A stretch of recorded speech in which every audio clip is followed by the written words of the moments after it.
Assalamualaikum warahmatullahi wabarakatuh. Halo, selamat siang generasi hebat. Apakah kalian masih semangat? Semoga tetap antusias walaupun hari ini adalah hari terakhir ya. Bagaimana kabar kalian hari ini? Ibu harap di tengah pandemi ini kalian dan keluarga tetap dalam keadaan sehat dan dijauhkan dari wabah. Amin. Nah, sebelum memulai materi hari ini, Ibu ingin memberi ucapan selamat terlebih dahulu. Selamat datang kepada peserta didik baru SMP Negeri 2 Batu tahun pelajaran 2021-2022. Selamat telah bergabung dengan keluarga besar Semenduba, baik melalui jalur zonasi maupun jalur non-zonasi. Mari kita bersama-sama membangun sekolah kita menjadi sekolah penuh prestasi yang mencetak generasi hebat di masa depan. Tak kenal maka tak sayang. Perkenalkan, nama Ibu Deka Ingrid Ratnawati Sarjana Pendidikan. Ibu adalah salah satu pengurus UKS di SMP Negeri 2 Batu. Oke, tanpa berlama-lama lagi, mari kita mulai materi hari ini, yaitu tentang wabah COVID-19. Nah, siapkan alat tulismu untuk mencatat ya.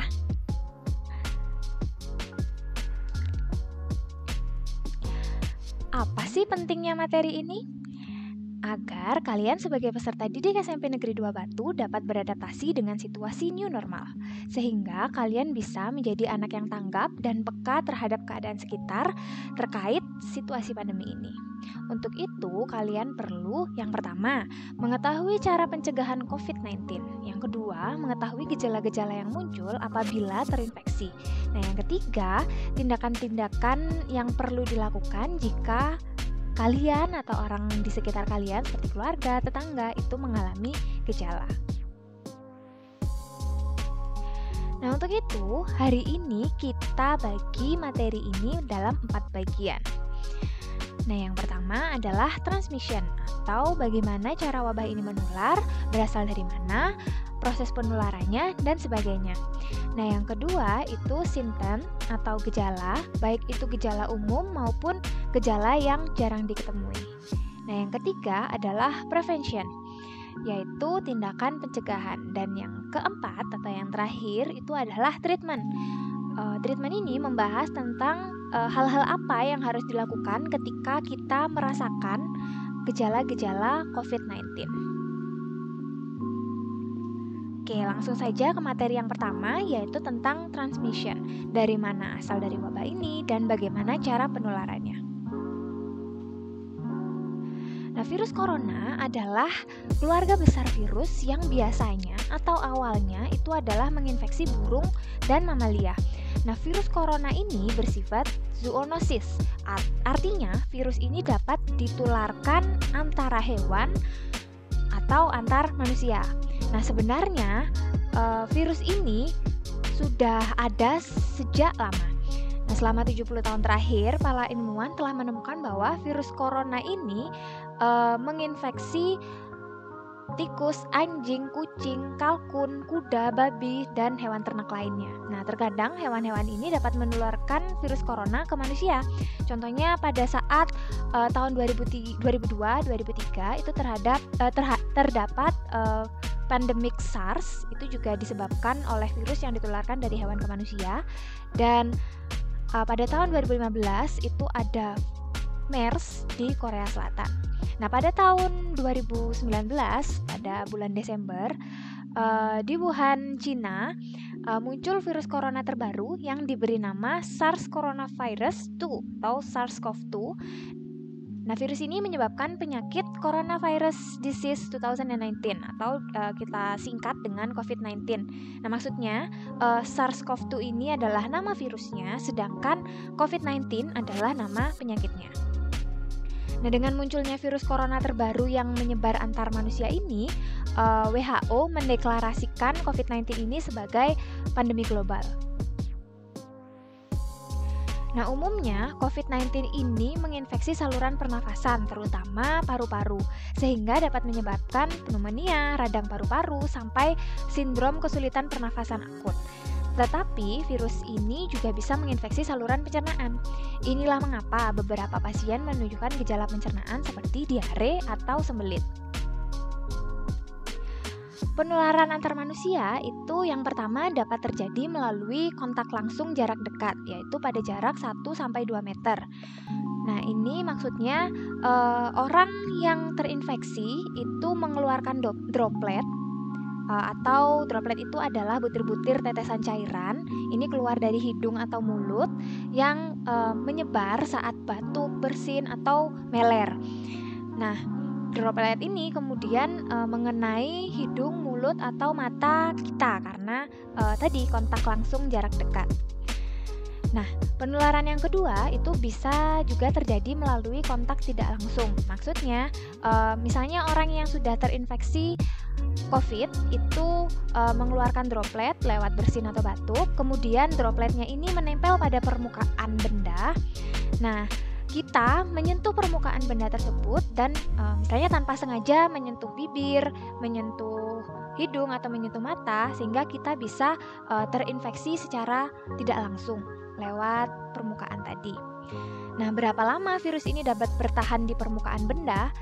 Nah, sampai saat ini masih belum dapat ditentukan secara pasti berapa lama virus ini dapat bertahan di permukaan benda. Namun, virus ini memiliki karakteristik yang sama dengan virus corona lainnya. Studi menunjukkan bahwa virus corona dapat bertahan selama beberapa jam di permukaan benda. Namun, lamanya itu bergantung dengan kondisi, misalnya jenis permukaan benda, suhu, atau kelembapan lingkungan. Tetapi, sabun maupun cairan desinfektan sederhana itu dapat membunuh virus COVID ini. Nah, COVID-19 paling cepat menular pada kondisi, yang pertama ruangan tertutup, interaksi jarak dekat, pertemuan panjang, yaitu dengan durasi yang lebih dari 15 menit, kemudian aktivitas dengan bernafas kuat seperti bernyanyi, berbicara, tertawa, kemudian pada kondisi keramaian, kemudian aktivitas yang tidak menggunakan masker seperti saat kita makan bersama. Nah, dengan mempertimbangkan risiko-risiko ini, maka pembelajaran kita di sekolah masih dilakukan secara online atau secara daring. Karena di sekolah kita melakukan pembelajaran di ruangan tertutup dengan durasi yang cukup lama. Selain itu, interaksi antara guru dan murid saat pembelajaran pun membutuhkan aktivitas bernafas kuat. Jadi, untuk menghindari risiko terpapar COVID-19, untuk sementara waktu kita harus bisa beradaptasi dengan pembelajaran secara daring ya. Nah, itu untuk menjaga diri kita sendiri, keluarga, maupun orang terdekat yang kita sayangi. Tetap semangat untuk kebaikan kita bersama. Oke, lanjut ke materi yang kedua, yaitu symptoms atau gejala-gejala yang muncul saat telah terinfeksi virus COVID-19. Nah, setelah kita terpapar virus COVID-19, biasanya kita tidak langsung menunjukkan gejalanya, atau ini disebut juga dengan masa inkubasi COVID-19. Nah, biasanya rata-rata masa inkubasi ini adalah 5-6 hari. Tapi pada beberapa kasus hal ini bisa muncul 14 hari kemudian. Nah, gejala-gejala yang dialami biasanya bersifat ringan dan muncul secara bertahap. Gejala COVID-19 yang paling umum adalah demam, rasa lelah, dan batuk kering. Nah, beberapa pasien mungkin mengalami rasa yang tidak nyaman dan nyeri tenggorokan, diare, konjungtivitas atau mata merah, hidung tersumbat, pilek, nyeri atau sakit kepala, hilang penciuman dan hilang pembauan, ruam kulit atau perubahan warna pada jari tangan atau jari kaki. Nah, beberapa orang yang terinfeksi tidak menunjukkan gejala apapun dan tetap merasa sehat. Hal ini justru berbahaya bagi orang lain. Tak bergejala tapi dapat menularkan, atau ini disebut dengan silent spreader.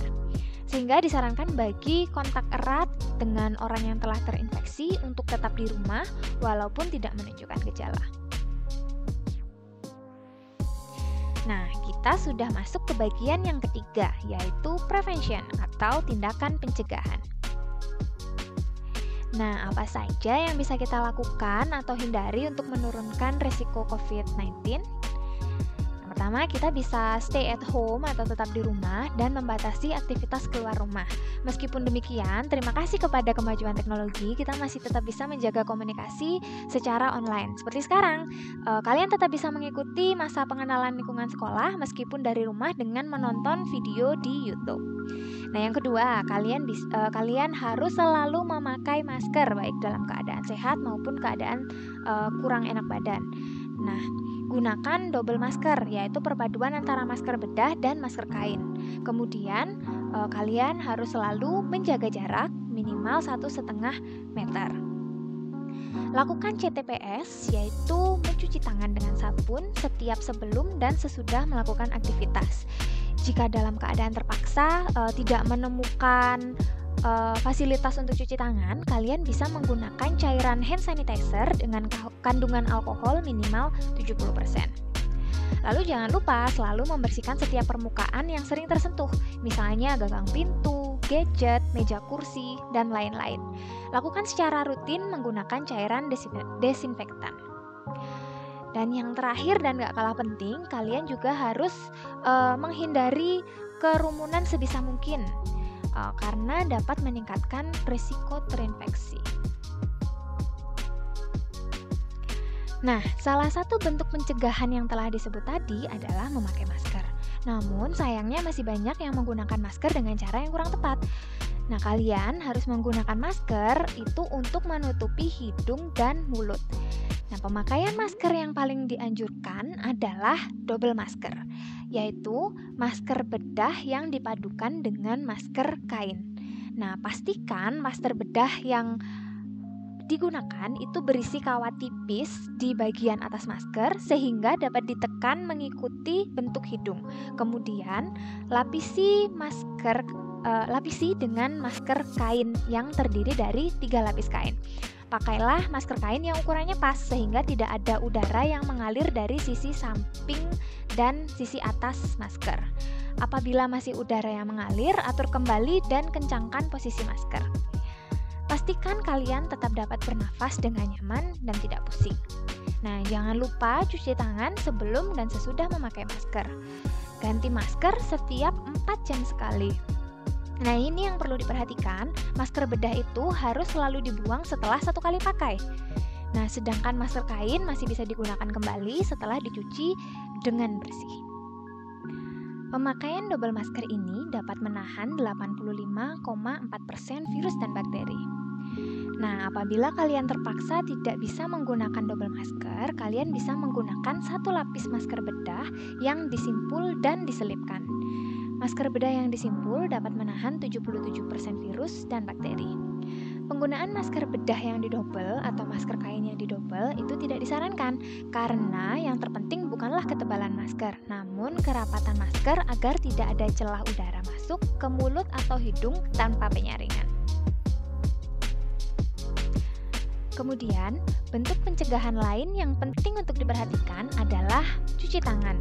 Cuci tangan dengan cara yang tidak tepat dapat meningkatkan risiko terpapar virus COVID atau penyakit lainnya. Nah, cuci tangan yang benar adalah cuci tangan yang menggunakan sabun dengan air mengalir dengan gerakan yang tepat seperti ditunjukkan oleh gambar berikut. Nah, pertama-tama basahi kedua tangan kalian dengan air mengalir, kemudian tuangkan sabun dan ratakan dengan menggosok kedua telapak tangan dengan arah memutar. Selanjutnya, bersihkan punggung tangan bergantian kiri dan kanan dengan gerakan naik turun. Lalu, bersihkan sela-sela jari dengan gerakan menyilang. Kemudian, bersihkan punggung jari dengan gerakan saling mengunci. Lalu, bersihkan ibu jari dengan gerakan memutar, bergantian dari kiri dan kanan. Nah, jangan lupa ujung kuku dan ujung jari dengan meletakkannya di telapak tangan dengan gerakan memutar, bergantian kiri dan kanan. Nah, setelah itu, bilas sampai bersih seluruh bagian tangan dengan air mengalir. Terakhir, jangan lupa keringkan tangan dengan tisu atau lap sekali pakai. Kemudian, gunakan tisu atau lap bekas tadi untuk menutup dan membersihkan keran. Nah, tangan kalian sudah bersih. Nah, kita sudah sampai di materi yang terakhir. Nah, pada bagian keempat yaitu treatment yang membahas tentang hal-hal apa saja yang harus dilakukan ketika mengalami gejala-gejala COVID. Nah, jika kalian mengalami gejala-gejala ringan atau sedang dari virus COVID-19 yang telah disebutkan sebelumnya, segera lakukan isolasi mandiri dan hubungi hotline COVID-19 di 119 dengan ekstensi 9 untuk mendapatkan arahan lebih lanjut. Tidak hanya untuk orang yang mengalami gejala, isolasi mandiri dilakukan untuk orang yang kontak erat dengan mereka yang positif COVID-19. Namun, jika kalian tidak mengalami gejala COVID-19 apapun, hindari langsung memeriksakan diri ke rumah sakit karena justru bisa meningkatkan risiko kalian tertular atau bahkan menularkan virus ke banyak orang. Namun, jika kalian mengalami gejala serius seperti kesulitan bernafas atau sesak nafas, nyeri dada atau rasa tertekan pada dada, hilangnya kemampuan berbicara atau bergerak, atau kalian memiliki kondisi komorbid atau penyakit bawaan dan mengalami gejala-gejala ringan, segera cari bantuan medis. Nah, selalu hubungi dokter atau fasilitas kesehatan yang ingin Anda tuju sebelum mengunjunginya. Nah, pada akhirnya daya tahan tubuh kita lah yang memiliki peran besar dalam melawan virus ini. Nah, berikut ini adalah beberapa cara yang dapat dilakukan untuk meningkatkan daya tahan tubuh kalian. Nah, yang pertama adalah berjemur di bawah matahari pagi selama 5-15 menit. Lakukan 2-3 kali dalam seminggu. Nah, yang kedua, jangan lupa olahraga secara rutin minimal 30 menit per hari. Kemudian, minum air putih kurang lebih sebanyak 2 liter per hari. Lalu, konsumsi vitamin atau suplemen sesuai dengan anjuran dokter. Jangan lupa mengkonsumsi makanan sehat dan gizi seimbang, serta yang tidak kalah penting adalah tidur cukup, yaitu antara 7-8 jam per hari.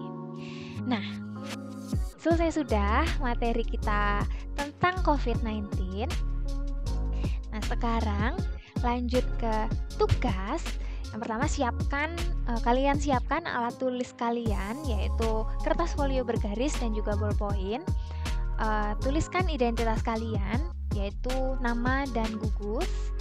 Nah, tugasnya adalah kalian tuliskan langkah-langkah pencegahan untuk terhindar dari COVID-19 yang telah kalian lakukan dalam kegiatan kalian sehari-hari. Nah, untuk informasi pengumpulan tugas akan disampaikan lebih lanjut di WhatsApp grup gugus kalian masing-masing. Jika ada pertanyaan atau informasi yang kurang jelas, silahkan tanyakan di WhatsApp grup ya. Jangan lupa subscribe YouTube SMPN 02 Batu. Jangan lupa juga follow Instagramnya di SMPN_02_Batu untuk mendapat informasi seputar MPLS atau kegiatan kesiswaan lainnya di sekolah. Terima kasih karena telah mengikuti kegiatan MPLS hari ini dengan baik. Semoga ilmu yang kita peroleh hari ini dapat bermanfaat dan juga dapat kalian terapkan dalam kehidupan sehari-hari kalian. Sampai jumpa. Dadah. Wassalamualaikum warahmatullahi wabarakatuh.